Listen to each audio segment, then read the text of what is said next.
Hey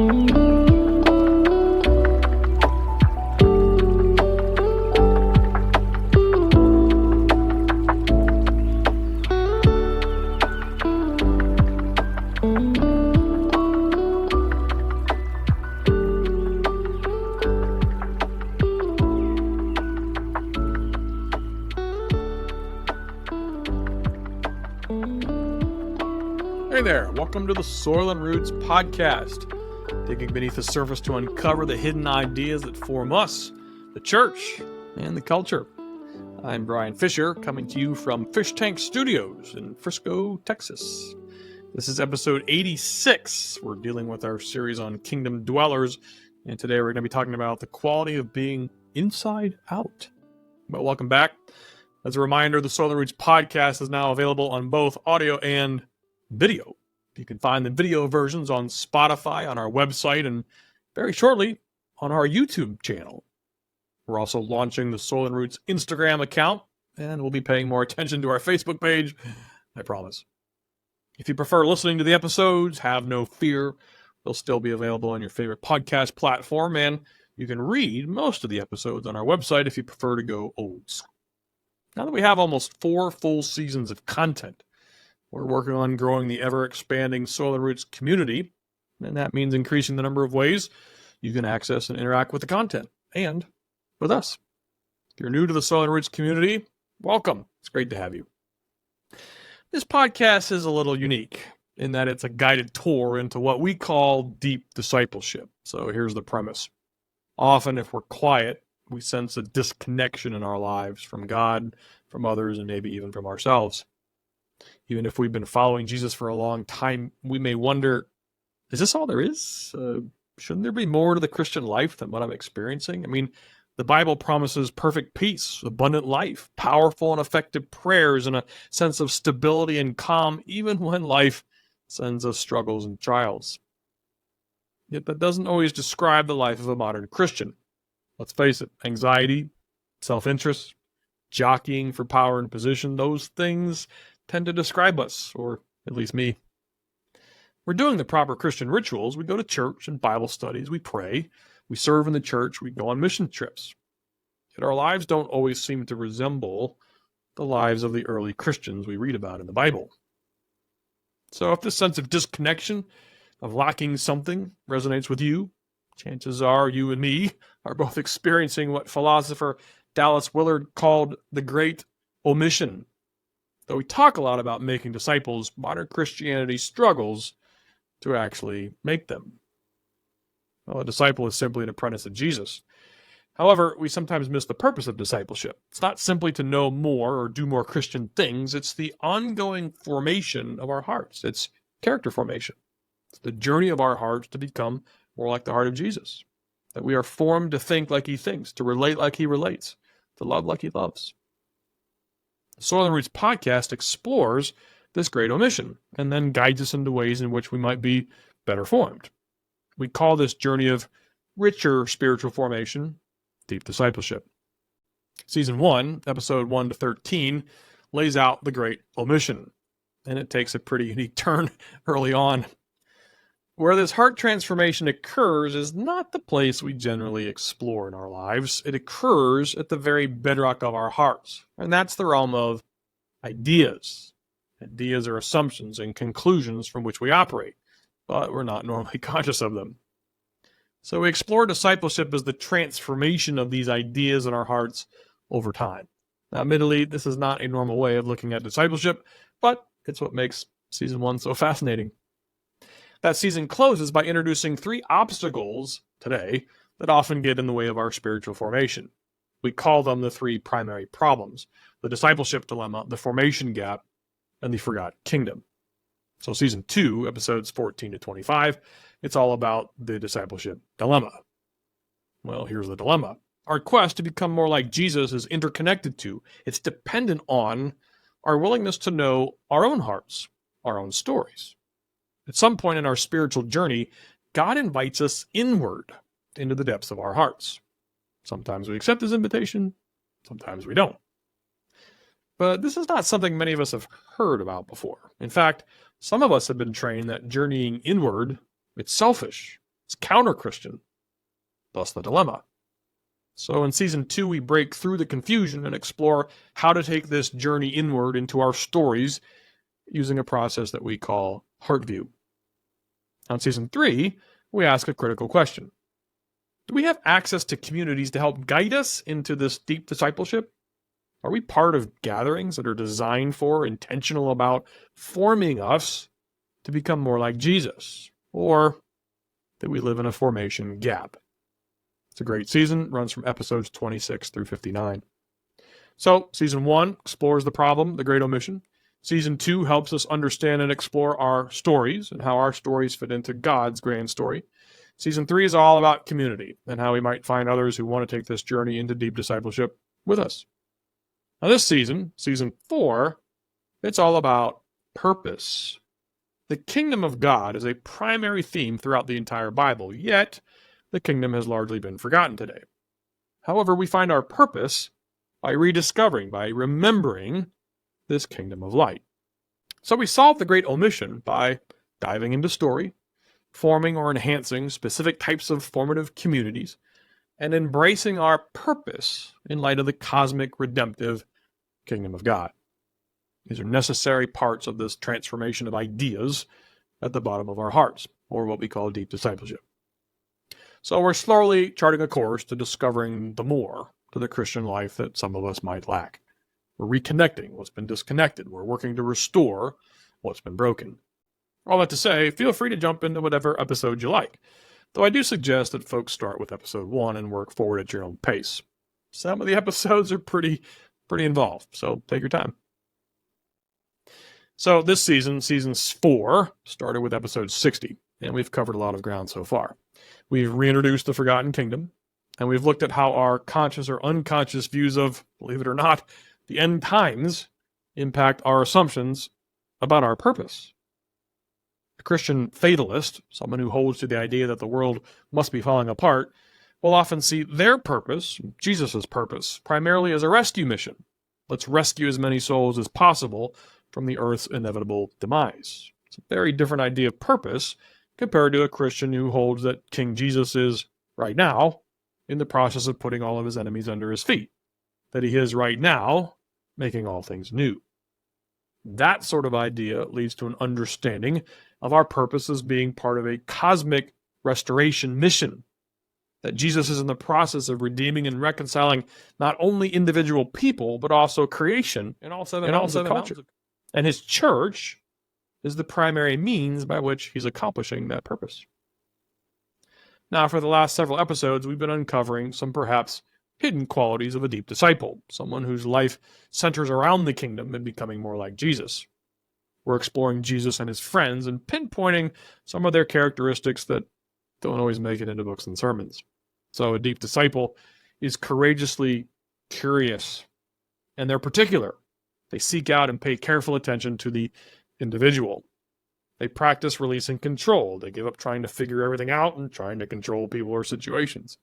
And they practice being restful, even in the middle of difficult tension. They typically don't find that rest by quoting isolated Bible verses or Christian euphemisms. They find that rest by wrestling with God and maybe even themselves. So today, let's explore another quality of a deep disciple, the fact that they function from the reality that relational, family, social, cultural, or even national change happens from the inside out. Transformation starts in individual hearts, springs up from our roots and our soil, out through our 8 indicators, and impacts other people and systems. More on systems in a minute. So let's talk about the quality of functioning from the inside out. Now buckle up, this episode gets a little deep.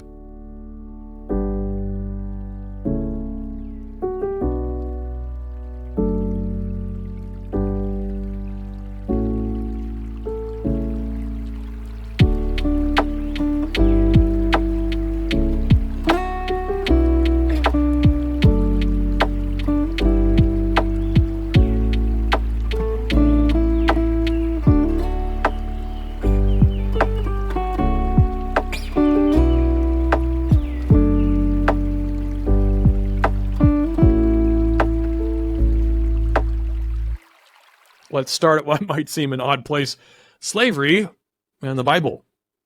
The Bible is often criticized for not condemning slavery outright, and for the fact that the New Testament church at least didn't appear to attempt to take a political or social stance against the pervasive system of slavery. Well, this debate has a lot of angles. Defenders of the Bible and Christianity sometimes point out that the practice of slavery then differs from how we moderns view slavery today. So in many cases back then, it was similar to indentured service. If someone owed you money and they couldn't pay, they would become your slaves, your servants, for some time until they could pay off the debt. So some argue that slavery in the ancient world was more humane than what we might think of as slavery today. Professor Thomas Kidd disagrees. Quote, "On balance, there doesn't seem to be much merit in the argument that ancient Greco-Roman slavery was more humane than that which appeared in the early modern world.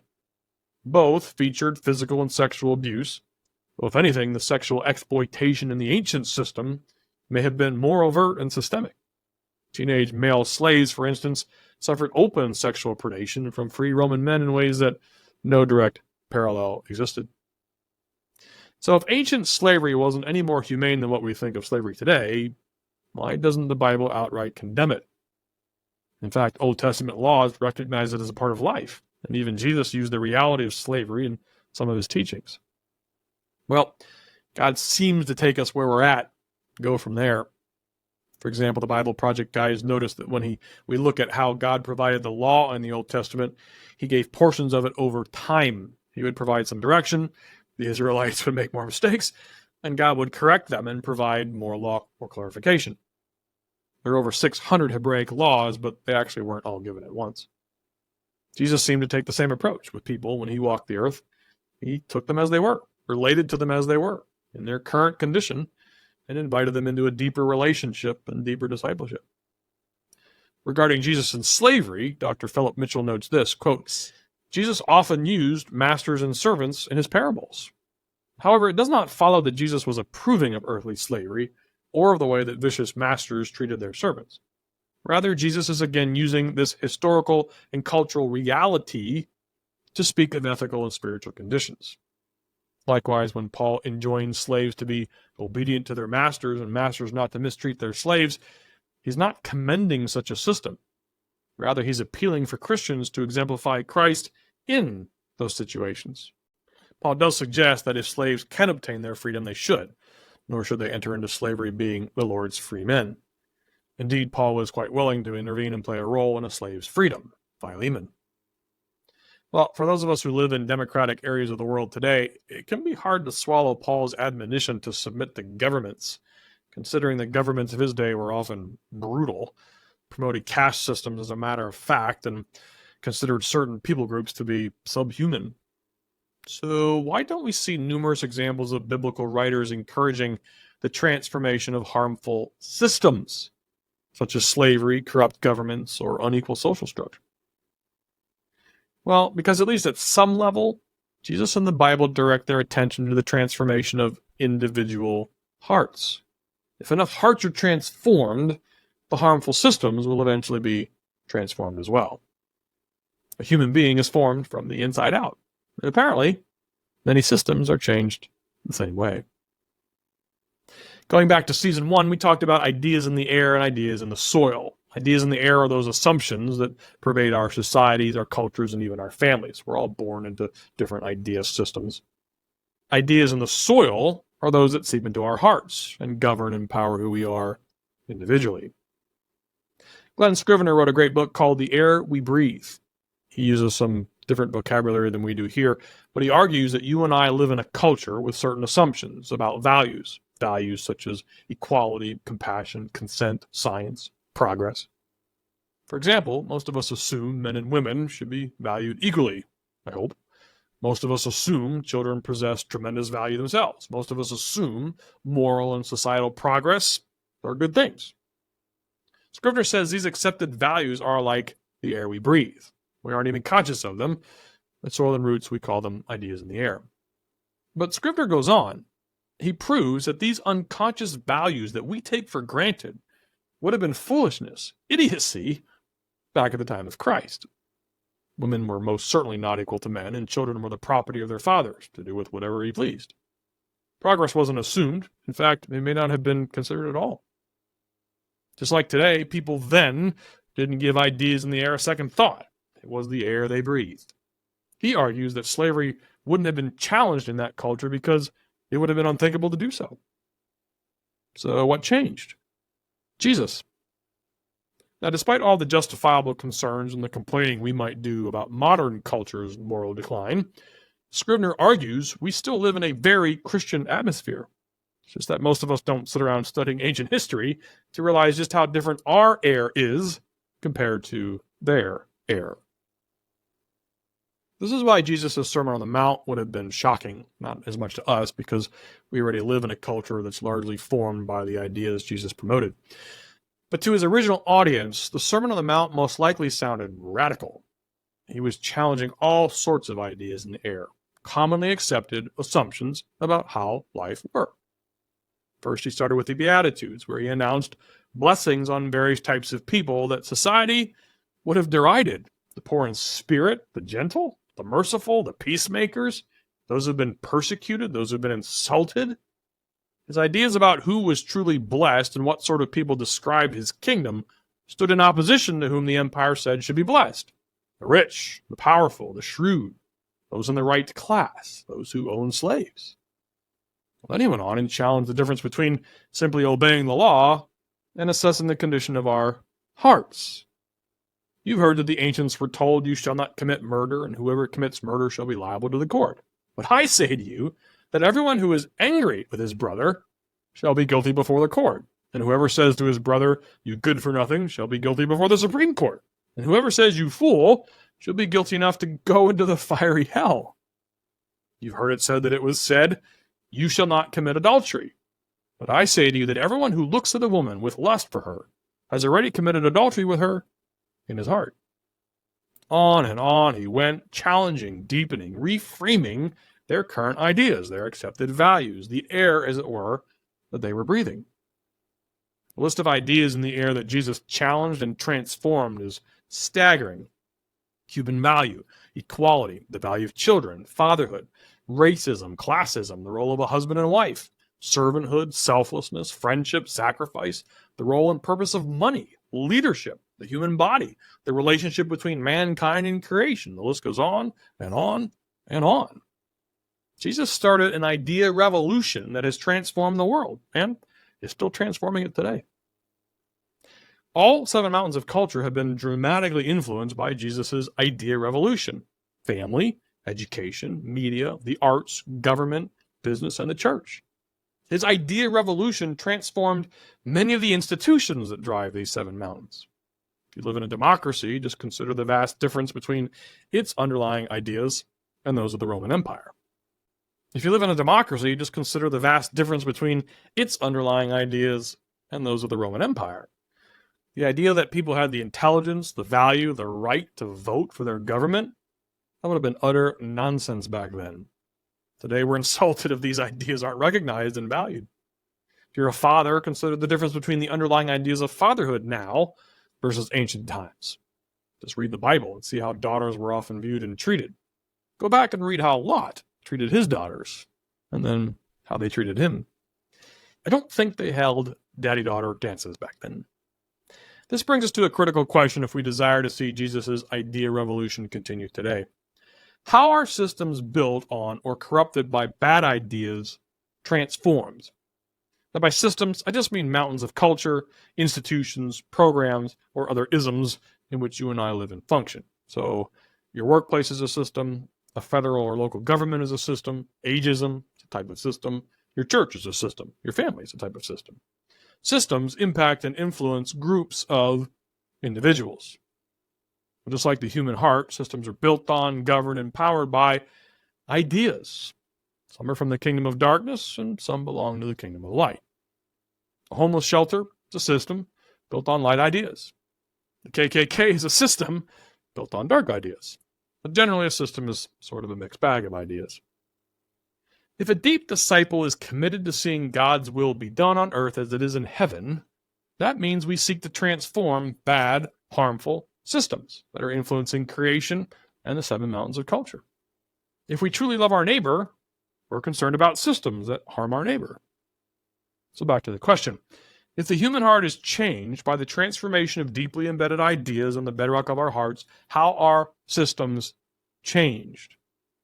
If a university that was originally built on biblical truth becomes corrupted over time, not that that has ever happened, how is the school reformed into one based on ideas of light? What if a church or denomination drifts from ideas of light and assumes more ideas of darkness? How is that system reformed into ideas of light? Can it be reformed? Or, as in so many cases, must new churches and new denominations be started to compete with or replace corrupted ones? I'm not sure there's an easy answer, and I doubt there's just one approach. However, it seems we now often deal with the system first rather than serving the individual. The moral majority of the 80s, in its attempt to reform the political sphere, attempts to reform the American public school system by throwing billions of dollars at it, attempts to thwart violence and crime through various criminal justice reforms. Are these honest attempts to protect people from harmful systems? Sure. Do they work? Can a system be transformed if the hearts of the people inside the system remain unchanged? Well, here we're going to get a little prickly. Most likely you heard the typical Christian answer to the question of how to transform corrupt systems. How do we save churches from slipping into darkness? How do we stop violence in schools? How do we end racism in its various forms? How do we save nations that are slipping into moral decline? The same message is constantly being spread on the internet, in churches, in books, in coffee shops. The secret to social reformation and saving corrupt systems is to spread the gospel. Well, what do we mean by gospel? As we explored back in season 1, do we mean the gospel of salvation or the gospel of the kingdom? Are we talking about people getting saved? That's the gospel of salvation. Or participating in the answer to the Lord's Prayer, that heaven continues to come to earth, that God's will be increasingly done here in every aspect of life and society. That's more the gospel of the kingdom. Well, if you look at the last 50 years of American Christianity, maybe even more, the obvious answer is the gospel of salvation. Get people saved. Make converts. May I politely suggest that although perhaps we've successfully made converts through an untold number of TV shows and pamphlets and crusades, outreach events, we have not produced a church of people whose deeply embedded ideas about all aspects of life have been steadily formed in the crucible of deep discipleship. There's a profound difference between making converts and making disciples. I doubt this will be very popular, but I suspect one of the primary reasons Western cultures continue to experience social and moral decline is not because of some prophecy that predicts our inevitable destruction, or because prosperous nations and cultures must fall apart, or for any lack of effort to convert wide swaths of populations. It's because of the Great Omission. A long-term lack of genuine disciple-making will inevitably result in system moral decline. The salt loses its saltiness. In fact, Christian conversion has, in many cases, become systematized. But true discipleship, it's not a system. It's messy. It's long-term, hard, ongoing relationship. The underlying idea in modern Christianity is that social, political, or relational transformation will result if we just get people saved. With due respect, that is a deeply flawed, surface-level, woefully incomplete answer. With all the TV shows and events and crusades and efforts of the 80s and 90s to make converts, are we experiencing a renaissance of kingdom ideas and creation in all 7 mountains of culture today? I often hear calls for revival. Revival of what? What do we want to see revived? Do we want to see revival of converts or kingdom-bringing, world-changing people of tremendous depth and love? Let's get back to Jesus. Why was he so extraordinarily successful at turning ancient ideas upside down? Why is it that today we take so many of his ideas for granted now, even though they were unthinkable and radical 2,000 years ago? Well, for starters, all of his ideas are good for the human race. Ideas of light lead to human flourishing, so ideas of darkness are designed to kill us. Makes sense that we might start paying attention to ideas that lead to human flourishing. Jesus not only taught, though, light ideas, he also is light ideas. He embodies light ideas. He spoke them, he modeled them, he lived them, he died for them, and he shows us how to live in them. And what about his friends and early followers?